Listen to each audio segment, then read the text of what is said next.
Welcome to Influential Entrepreneurs, bringing you interviews with elite business leaders and experts, sharing tips and strategies for elevating your business to the next level. Here's your host, Mike Saunders. Hello and welcome to this episode of Influential Entrepreneurs. This is Mike Saunders, the Authority Positioning Coach. Today we have with us Alexander DeRitter, who's the co-founder of Inc., which is the world's first AI-powered content optimization suite. Alexander, welcome to the program. Hi, Mike, and hi, audience. Hey, well, I am excited to talk to you because I don't think we can go two steps online or digital or social without hearing AI, this, that, and the other, and we better run for the hills because the machines are taking over the world.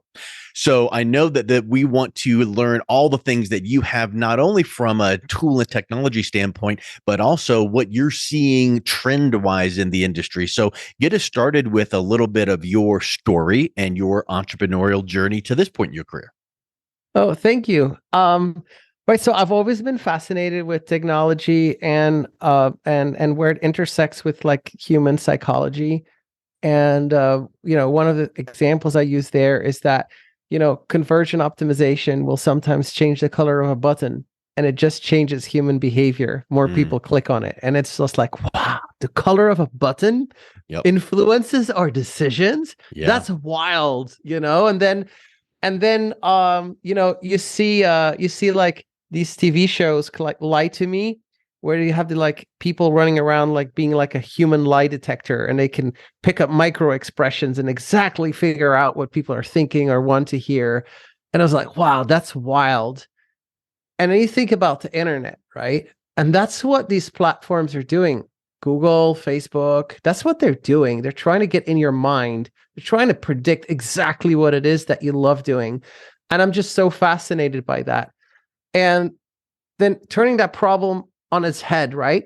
You're an entrepreneur. You have a business.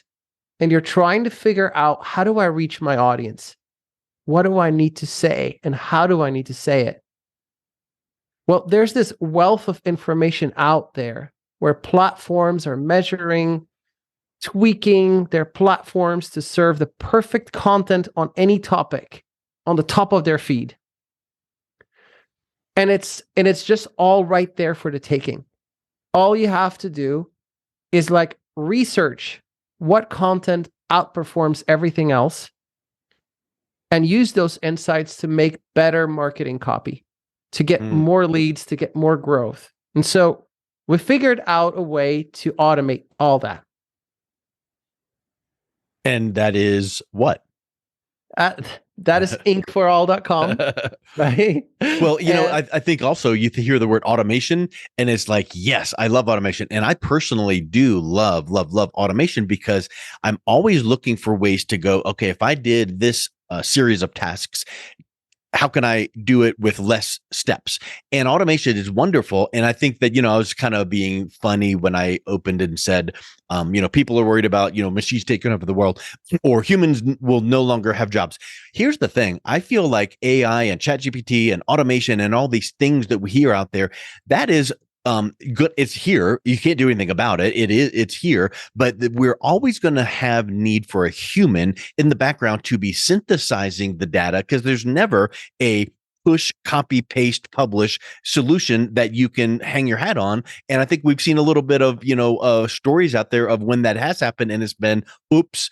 So I think that when humans that know, like, you've got an MBA in marketing, so you know what you need, but let's use some automation and some tools to help you get that, story or that backstory or that marketing piece. So talk a little bit about how your tool allows entrepreneurs, business owners, marketers to kind of get that leg up on the competition.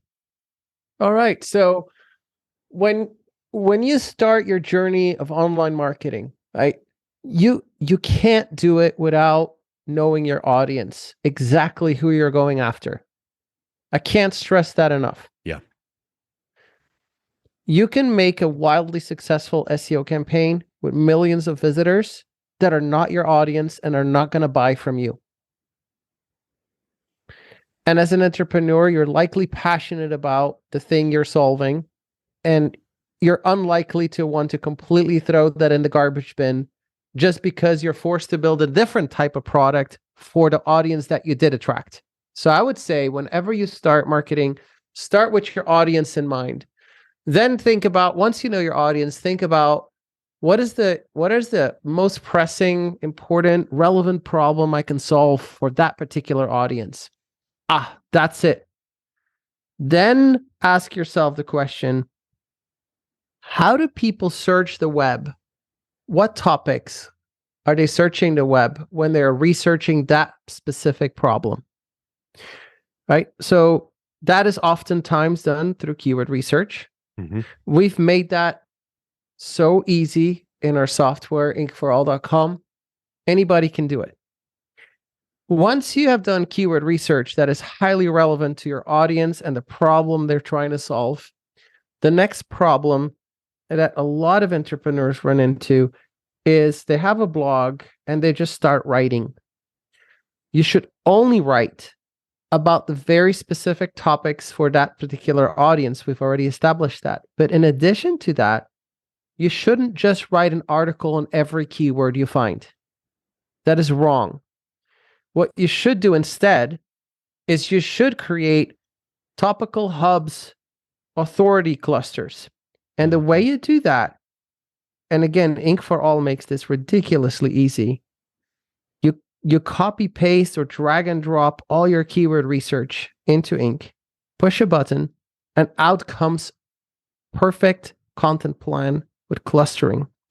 And the way clustering works is it says if two keywords share, let's say 40% the same results of the top 10 in Google, then you shouldn't write two articles. You should really write one article that ranks for both those keywords.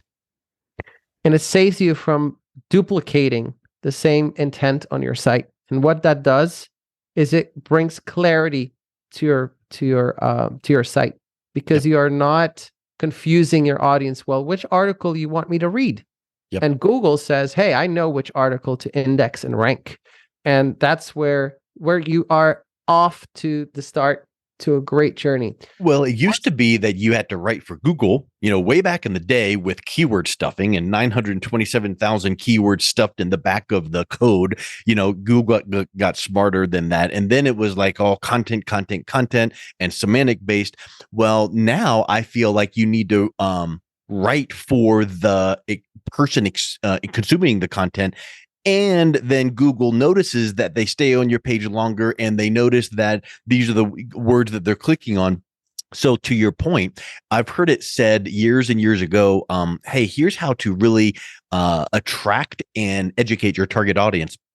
The top 10 frequently asked questions about your, product or service are whatever. And those are all nice, but they're kind of trite and surface level. But if you could come up with the top 10 should ask questions, the ones that are deeper, the ones that people don't even know to ask until it's like, yes, that's a good point. I never thought of that. And now when you're educating me about this point, I'm really understanding your product or service. And that's where you're saying your tool comes in, because you can do that analysis, get these really deeper keywords clustering around that same content. And now when that goes on your website, A, Google likes it, but B, your customers, your prospects, your audience are going to read that and really feel like, ooh, you're speaking to me.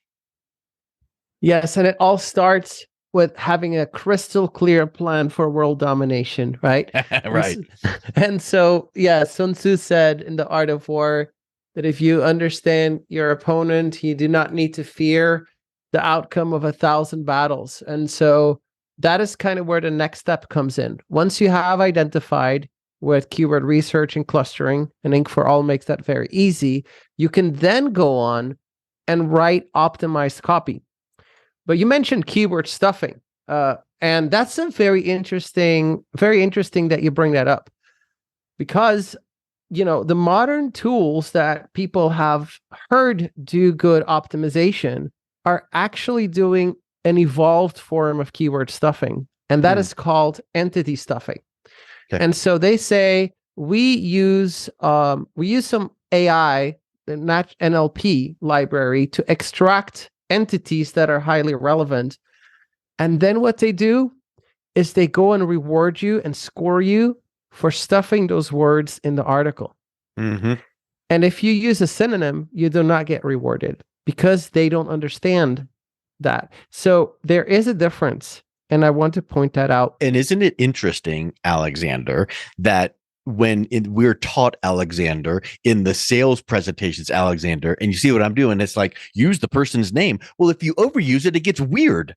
So that's exactly what you were saying there is entity stuffing. If you need to know the keyword in an article on a blog post should be in there how many times, it shouldn't be in there so many times that it just reads weird. Yeah, I'd say there's a simple way to test this for yourself. If you have a tool that does and claims to do SEO optimization, and you want to know if it does a lexical approach or a semantic approach, so if it does entity stuffing and rewards entity stuffing, look at their recommendations. And let's say they recommend you use a certain entity or term or something, and they say you should use that 4 times in your article. Go ahead and use that term 4 times in a row in the same sentence. Word, space, word, space, word, space, word. Yeah. If your score goes up, then you're basically paying for a glorified entity stuffing tool. Then if you're saying, oh wow, I didn't realize that, well, you might like Ink instead.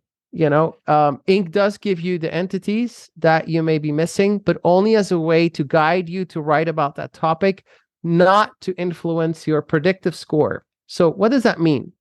It means that with an Ink score over 90%, you're 450% more likely to be on page 1 of Google, because we are encouraging your articles to be read by humans, be completely relevant, and cover all the important ideas, not necessarily dictating what words you should use to cover those ideas. Yeah, it's got to be conversational, educational, not just like you said, keyword, keyword, keyword 4 times in a row. That's gibberish. Yeah, and it's surprising to me how many companies just slap the word AI and SEO on their site and make claims. I saw a funny meme on Twitter. The guy had his eyes open, and he was a crypto company. He closed his eyes, opened it up again, and he would just rebrand it to an AI company. And so everyone now is an AI company.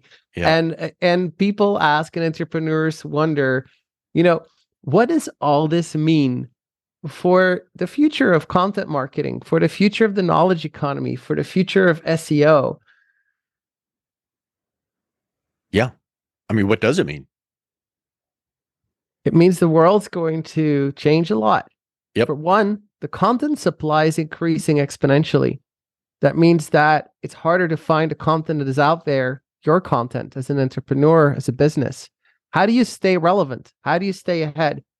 You're going to need to look at companies who invest in content optimization, and you have to focus on the quality of content so you can stand out. So I would say is that even though the content supply increases in the future, the quality of content will be more important and will be a bigger differentiator than it was in the past. And you know what is a inverse correlation to the content supply increasing is your attention span and my attention span decreasing.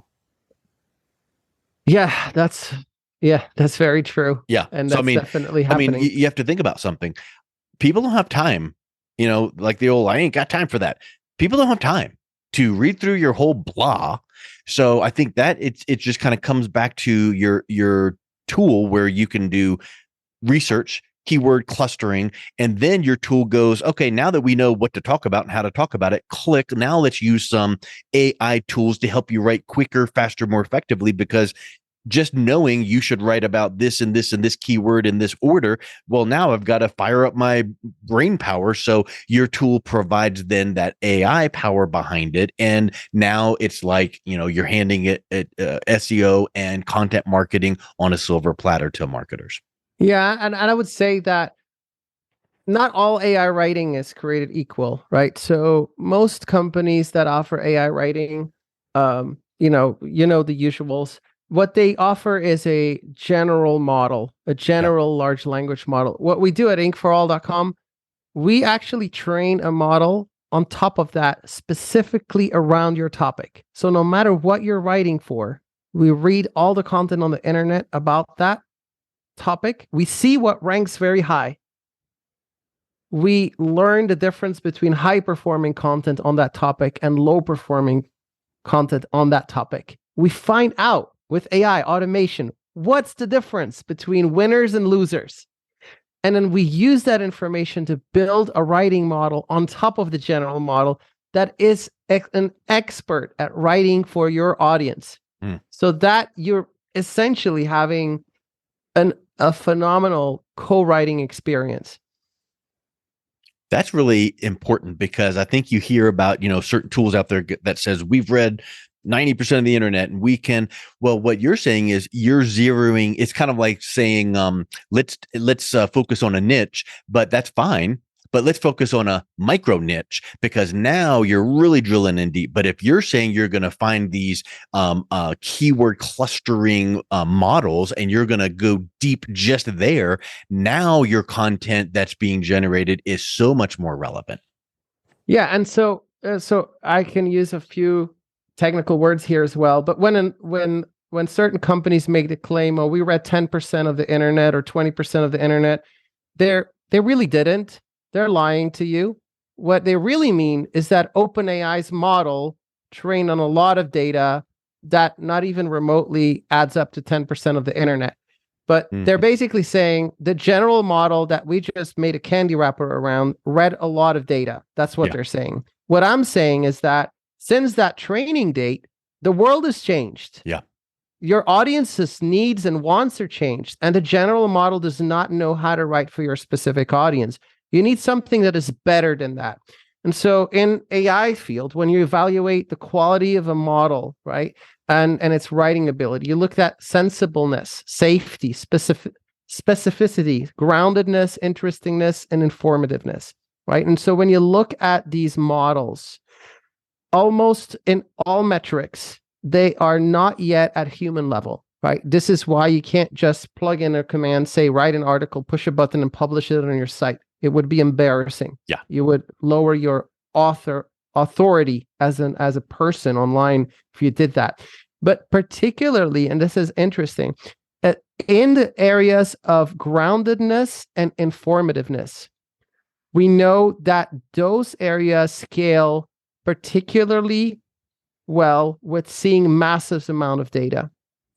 And even then, they perform significantly substandard to a human being, especially a human being that's an expert on the topic. So that is why you can't use generalized models to write your business copy. You need something that teaches itself to become an expert on your topic and builds on top of the large language model to be able to write to that audience efficiently. Yes. That's a really neat, clear delineation. I really like that you mentioned that. So let's kind of wrap up with this. When people are hearing all the rage about ChatGPT and AI and writing and all of these things, you're really laying the groundwork here for making sure that you're picking the right tool to do what you want and to zero in that research. So if someone is interested in getting some of that research and getting more exposure to your tool, what's a final thought that you have? And then how can people learn more and reach out and connect with you?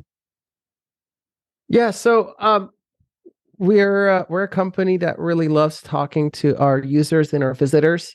We have a chat on our homepage and throughout our application. We have a Discord server where you can just chat with our team. We have a Facebook group as well. Come and say hi.